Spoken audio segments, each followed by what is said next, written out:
pre-algebra students, I guess. This is lesson 86. It's called Algebraic Phrases. So in the algebraic phrases section, it talks about how we change words to algebraic expressions, and then you can also change them to algebraic equations, so with an equal sign, but we're going to start out with expressions first.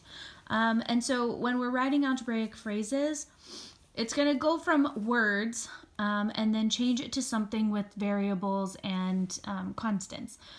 So for example, the sum of a number and 6, we know the word sum means addition.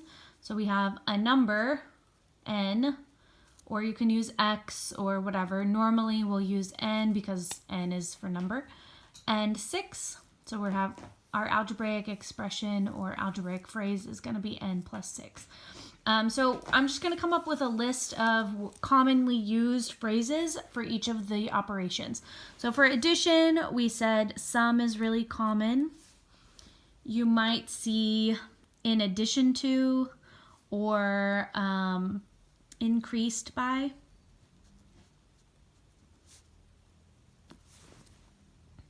For subtraction, difference or decreased by. More than or less than. Reduced.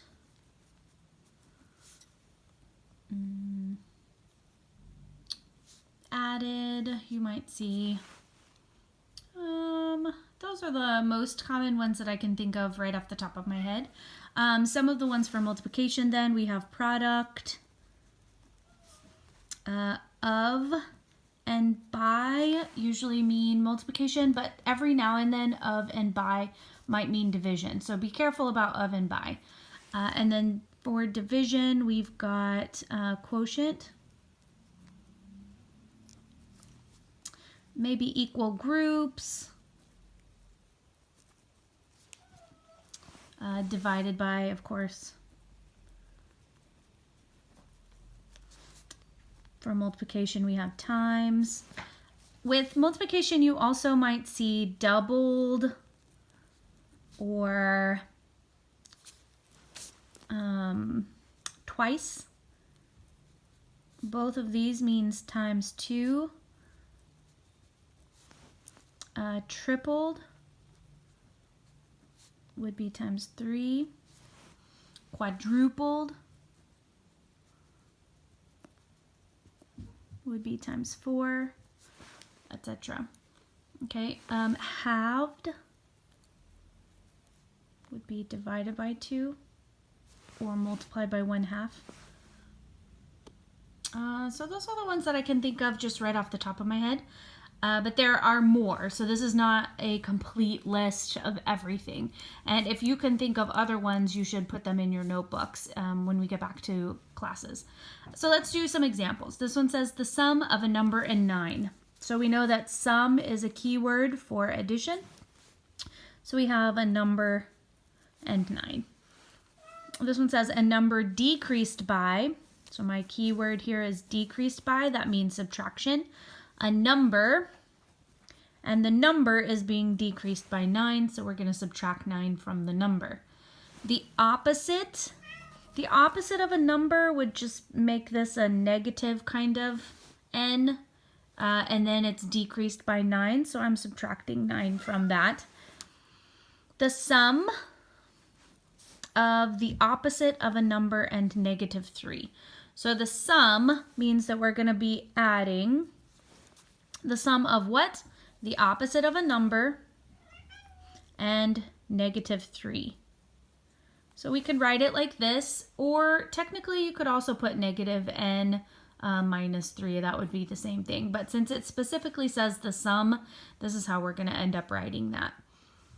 The sum, so that's my addition again, of twice a number, so 2n and negative 3. So this is how I'm going to write this one. Again, this one is the same thing as 2n minus 3, so technically that would be the same, but since it says sum, we're going to go ahead and write it as a sum. This says the product of 5 times a number and 6. Okay, so this one, we have a product of 5, but we're doing a sum 5 times a number and 6. So my number times 6, I can write it like this. The product of 5 times a number and 6. 4 times the sum, and a sum is addition of twice a number and -3. I'm going to go ahead and change these to brackets since we have 2 sets of parentheses with that -3. And then the last one says the product of -2 and the sum of a number and 5. So a number and 5 as a sum, and then multiplied by the -2 since it says product there. Okay, so that's about it for this lesson. It's just a lot of changing words to algebraic expressions. Message me if you have questions, and I hope you all are doing well.